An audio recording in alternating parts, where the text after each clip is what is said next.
नमस्कार दोस्तों, मैं हूं आपके साथ आपका अपना दोस्त आदित्य वाजपेयी और आप देख रहे हैं हमारा यूट्यूब चैनल अभी पॉलिटिक्स। दोस्तों, आज हम चर्चा करने जा रहे हैं। अभी ऐसा बयान दिया है, कुछ ऐसा अटपटा और मतलब ना समझने वाला बयान दिया है अखिलेश यादव ने, जिससे कि उत्तर प्रदेश की राजनीति में एक नई हलचल आ गई है। दोस्तों, क्या है वो बयान, उसके बारे में मैं आपको बताता हूँ। दोस्तों, चुनाव आज तक में अखिलेश यादव गए थे और वहाँ पे राहुल कनवाल जी बैठे थे, जो कि एडिटर इन चीफ हैं आज तक के। और उनसे एक सवाल पूछा एक व्यक्ति ने, उसमें ये पूछा था कि उन्होंने अखिलेश यादव एक सॉफ्ट हिंदुत्व अपना रहे हैं। सॉफ्ट हिंदुत्व क्या होता है दोस्तों? ना तो पूरी तरफ से हिंदुत्व का झुकाव और ना ही पूरी तरीके से हिंदुत्व का समर्थन। दोस्तों, देखें तो अखिलेश यादव पिछले कुछ समय में मंदिर गए, काशी विश्वनाथ मंदिर गए और उन्होंने ये तक कहा कि जब मंदिर बनेगा अयोध्या का, तब मैं वहाँ पर जाऊँगा पूरे परिवार के साथ। तो जब उनसे ये पूछा गया तो उन्होंने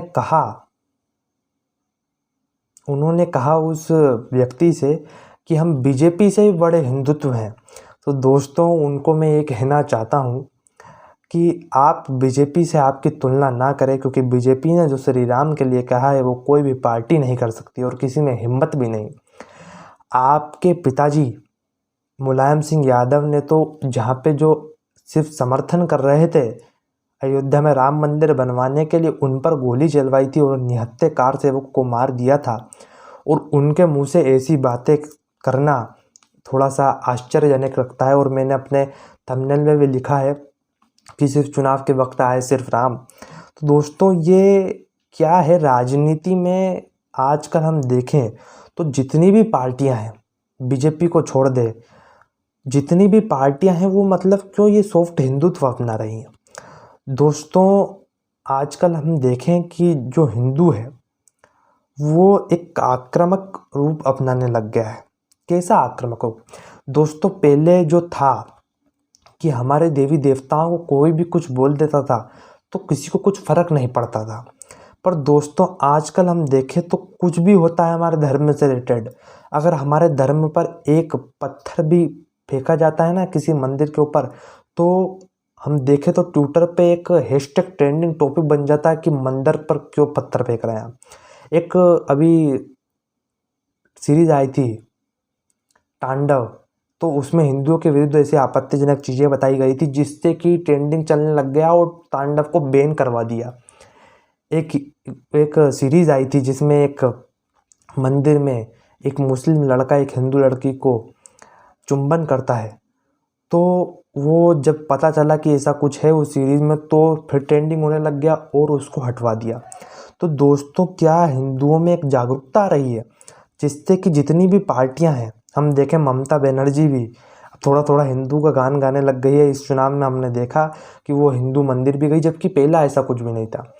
पहले उनको लगता था कि हिंदू को सिर्फ पैसे दे देंगे तो वो हमारे साथ आ जाएंगे, पर ऐसा अब नहीं रहा। अब उनके लिए आपको जागरूकता दिखानी पड़ेगी। कांग्रेस भी अब सॉफ्ट हिंदुत्व अपना रही है, तो बीजेपी एक ऐसी पार्टी थी जो पहले हिंदुत्व अपनाती थी, पर अब बीजेपी के साथ साथ कुछ अलग पार्टियां भी हिंदुत्व को अपनाने लग गई हैं। तो दोस्तों, हम देखें तो ये पार्टियां ऐसा क्यों कर रही है? पार्टियां ऐसे इसलिए कर रही है क्योंकि इनको अब समझ आ गया है। क्या समझ आ गया है?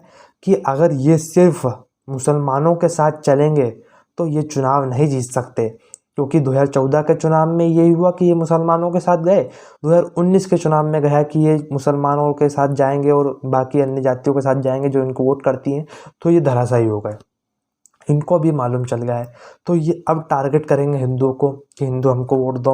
और अगर इनकी सरकार बन जाती है तो फिर से ये हिंदुओं को टारगेट करेंगे, जैसा ममता बनर्जी ने करा। ममता बनर्जी ने हिंदुओं के समर्थन से सरकार तो बना ली मंदिर मंदिर जाकर, पर क्या करा? हिंदुओं को टारगेट करा। चुनाव का रिजल्ट आया और हिंदुओं पर आक्रमण हुए, हिंदू महिलाओं के साथ रेप तक हुआ। दोस्तों, ममता बनर्जी तो कुछ कर नहीं सकती, अखिलेश यादव बहुत कुछ कर सकते हैं। अखिलेश यादव जो हैं वो अगर जीत जाते हैं तो हिंदुओं के साथ कुछ नहीं होगा, सिर्फ लड़ाई दंगे ही होंगे। अगर योगी जी मुख्यमंत्री बनते। दोस्तों योगी जी ने एक बहुत अच्छी बात कही थी, एक मंच पर वो गए थे, उन्होंने कहा था कि अगर किसी राज्य में बहुसंख्यक समाज सुरक्षित होता है तो अल्पसंख्यक समाज सुरक्षित भी होता है।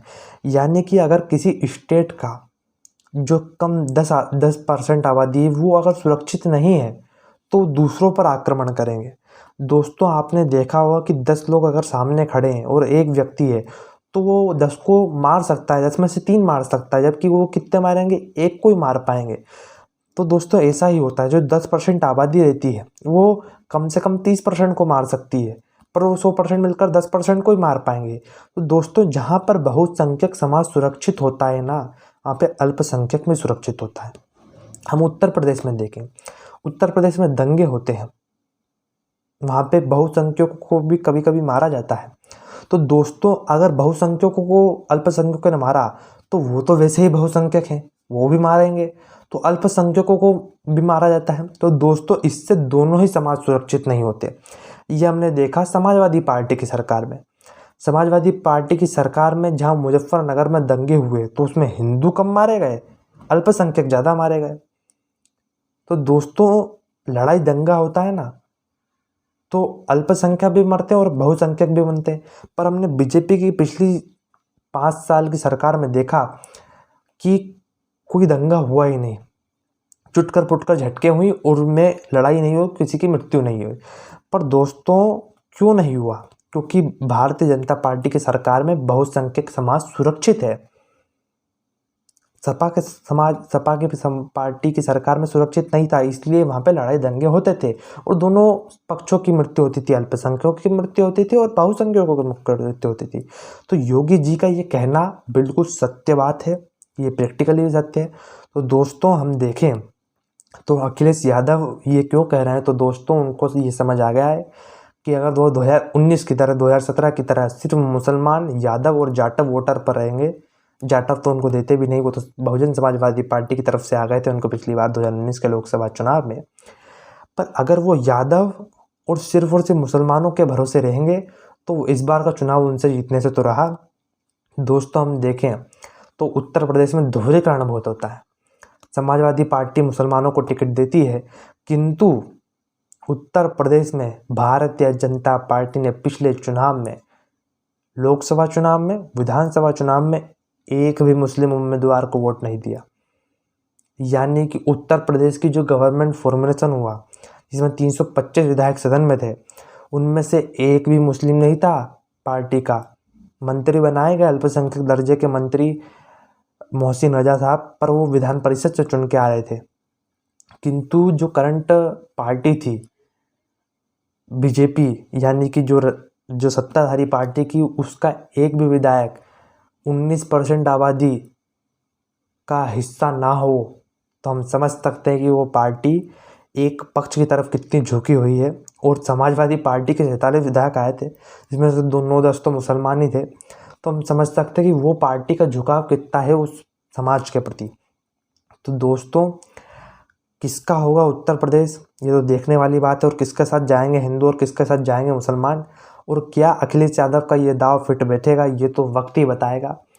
किंतु अभी चुनाव का माहौल है, चुनाव नज़दीक आ रहे हैं, दोस्तों हमें इनका लुत्फ़ उठाना चाहिए और सावधानी रखनी चाहिए कोरोना से। कोरोना भी थोड़ा पैर पसारने लग रहा है, रोज़ डेली 40,000 केस आ रहे हैं, किंतु हमारे देश ने एक सक्सेसफुल रणनीति अपनाई वैक्सीन की, तो वैक्सीन भी हो रही है। दोस्तों इसी के साथ मैं आपसे आज्ञा लेता हूँ। देखते रहिए हमारा news YouTube channel AB politics और बने रहिए हमारे साथ। जय हिंद, जय भारत।